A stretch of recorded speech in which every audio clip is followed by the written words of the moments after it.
Meus queridos e amados irmãos, eu vos saúdo com a doce e gloriosa paz do Senhor. Creio que em maior ou em menor escala, temos algumas pessoas que nos ajudam nesse trabalho, que não é fácil, mas que Deus tem nos ajudado. Deus tem facilitado para nós.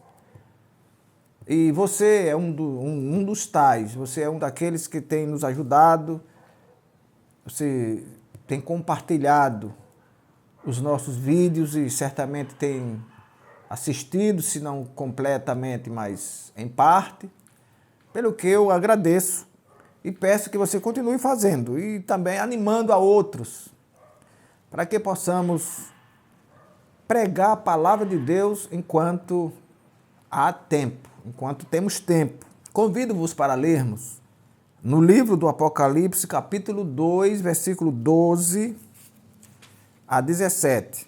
E ao anjo da igreja que está em Pérgamo, escreve: Isto diz aquele que tem a espada de 2 fios. Eu sei as tuas obras, e onde habitas, que é onde está o trono de Satanás. E retens o meu nome, e não negaste a minha fé. Ainda nos dias de Antipas, minha fiel testemunha, o qual foi morto entre vós, onde Satanás habita. Mas umas poucas coisas tenho contra ti, porque tens lá os que seguem a doutrina de Balaão, o qual ensinava Balaque a lançar tropeço diante dos filhos de Israel, para que comessem dos sacrifícios da idolatria e se prostituíssem. Assim, tens também os que seguem a doutrina dos nicolaítas, o que eu aborreço. Arrepende-te, pois, quando não, em breve virei a ti, e contra eles batalharei com a espada da minha boca. Quem tem ouvidos, ouça o que o Espírito diz às igrejas. Ao que vencer, darei eu a comer do maná escondido e dar-lhe-ei uma pedra branca, e na qual um novo nome é escrito, o qual ninguém conhece senão aquele que o recebe.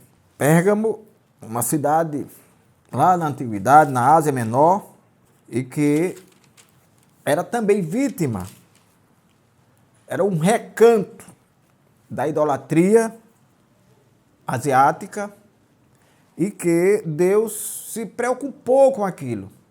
Deus escolheu essas cidades, como se diz, a dedo, para confortar alguns pastores, alguns anjos que ele diz, e também repreender a outros. Visto que a época era difícil, a quadra era muito ruim para eles, mas que Deus, a Bíblia diz que ele não tem prazer na morte do ímpio, mas quer que todos se arrependam e venham ao conhecimento da verdade.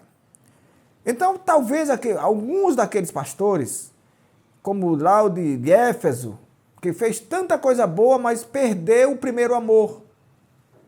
Então, talvez ele inocentemente fizesse alguma coisa ou aceitasse, pecasse ali por ação ou por omissão, sem saber o que estava fazendo, ignorando o que estava fazendo. Por isso Deus trouxe aquelas cartas, mandou a João escrever e mandou entregar nas 7 igrejas para acender uma luz, para acender uma alerta para aqueles pastores quanto ao perigo que eles estavam passando quando estavam sendo lenientes com determinados tipos de pecado que Deus abominava.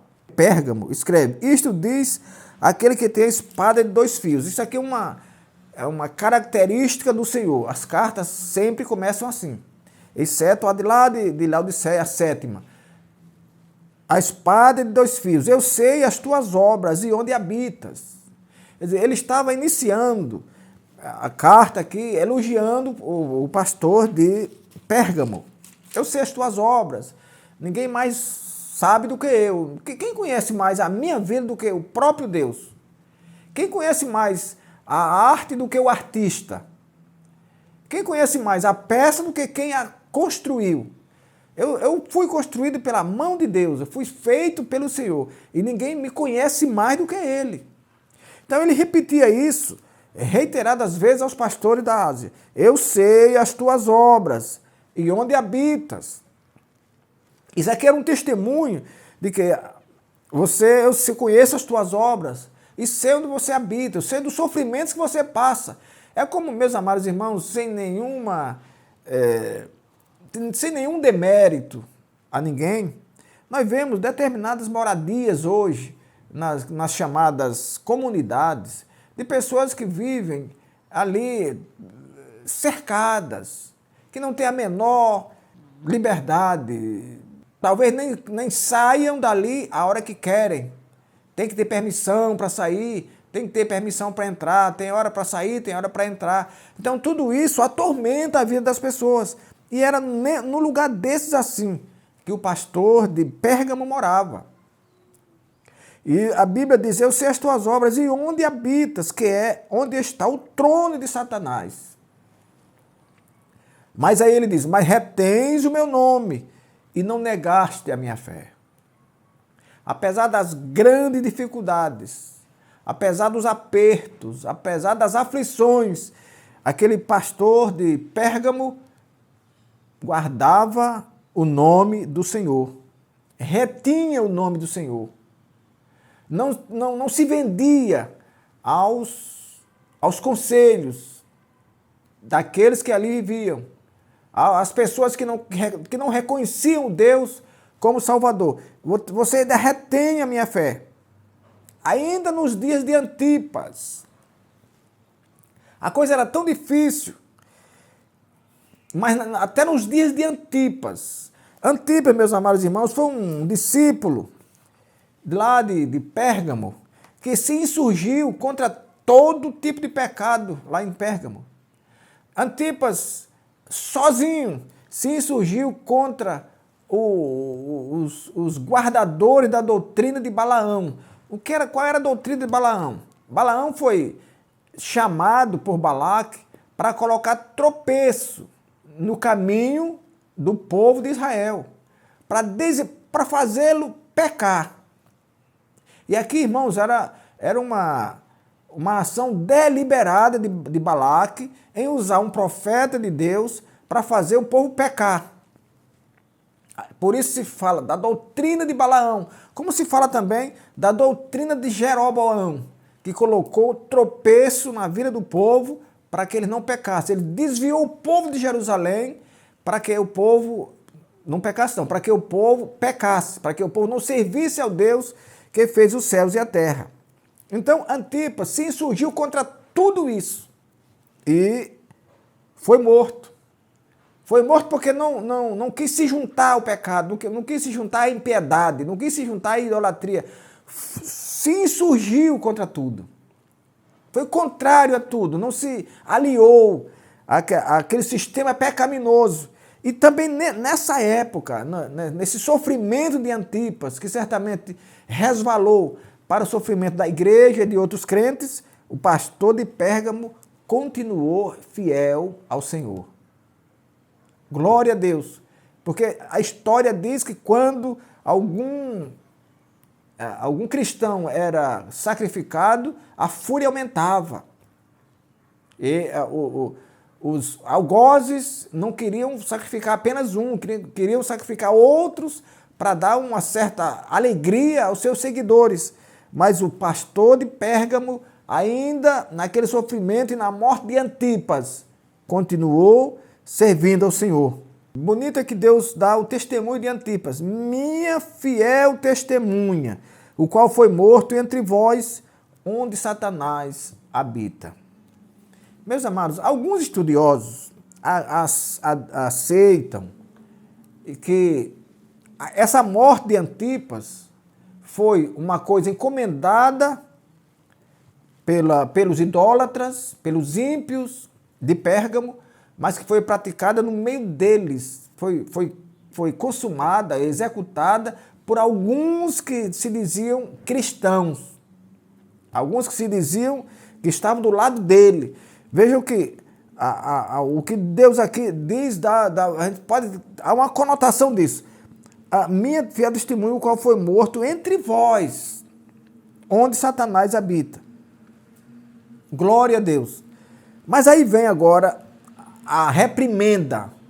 Agora vem a carta por Deus, puxando as orelhas do pastor de Pérgamo.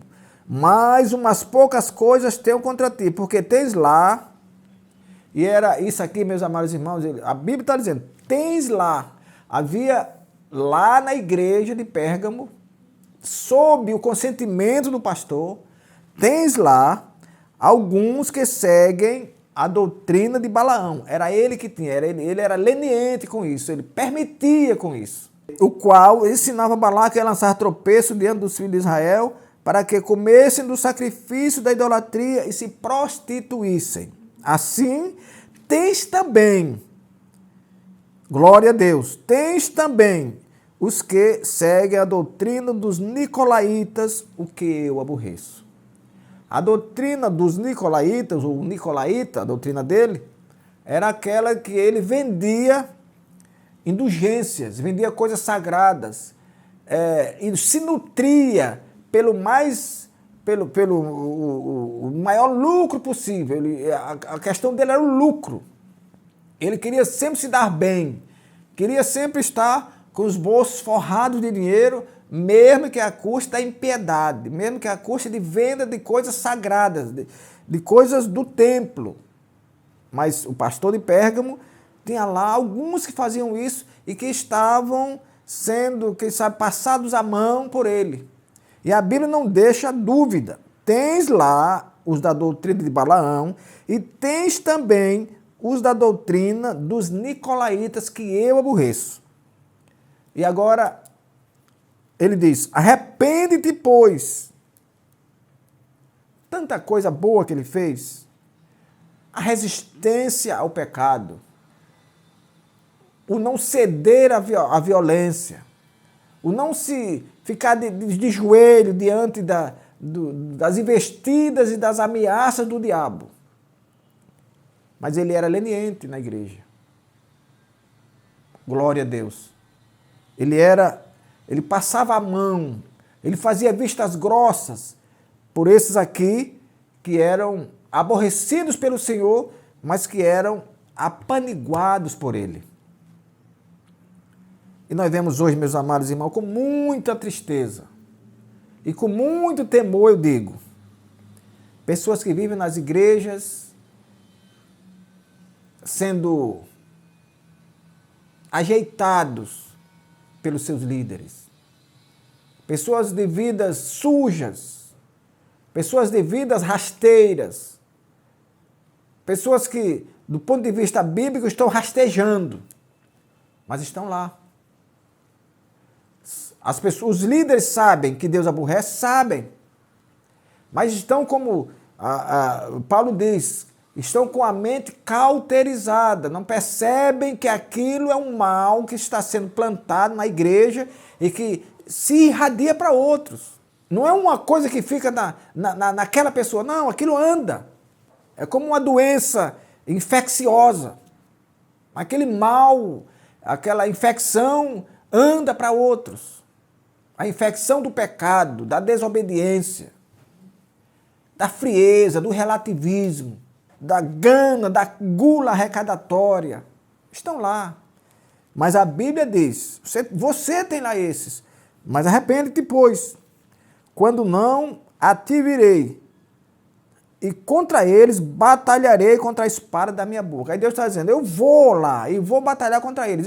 Quem é você para impedir? Eu vou batalhar contra eles com a espada da minha boca, que Deus, ele está falando com a doutrina, com a Bíblia, com a palavra dele.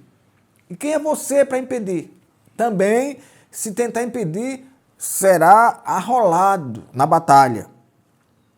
Quem tem ouvidos, ouça o que o Espírito diz às igrejas.